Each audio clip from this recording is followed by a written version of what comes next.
ముఖ్యంగా యువతకి ఈ రోజున రోడ్డు మీదకి వెళ్తే ఎక్కడైనంత బలమైన యువత వస్తా ఉన్నారు. మీ అందరి కోసం పరిశ్రమలు రాయలసీమలో రావాలి అంటే నిన్న కడపకి వెళ్ళాను. కడప కానీ అనంతపురం కానీ పోతే పరిశ్రమలు పెట్టిన స్థానికులకు ఉద్యోగాలు ఇవ్వట్లేదు. ఏమంటే మాకు స్కిల్స్ లేవంటున్నారు.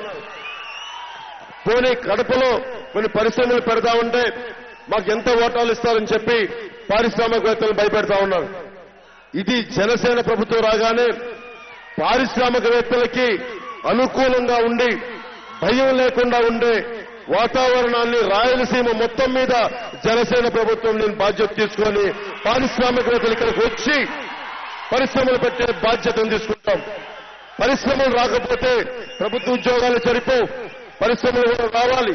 పరిశ్రమలు రావాలంటే పారిశ్రామికవేత్తలు భయపడే విధంగా వాతావరణం ఉండకూడదు. ఎస్పీవై రెడ్డి గారు ఉన్నారు పెద్దలు. ఆయన ఒక్కరి ఇంత భుజస్కంధాల మీద ఇంత బరువు వేసుకున్నారు. వారికి ఇందాక మాట్లాడుతూ చెప్పాను, మీరు బాధ్యత తీసుకొని నంద్యాల పార్లమెంట్ నుంచి ఎంపీగా ఎన్నికై పారిశ్రామికవేత్తలకి ఒక బలమైన ఎర్రతివాచి పరిచే బాధ్యతని పెద్దలు ఎస్పీవై రెడ్డి గారికి తీసుకోమని చెప్తా ఉన్నాను.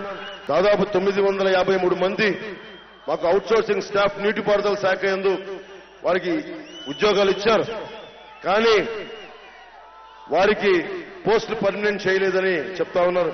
ఇలాంటి చెయ్యని వాళ్ళు దాదాపు 20,000 మంది ఉన్నారు.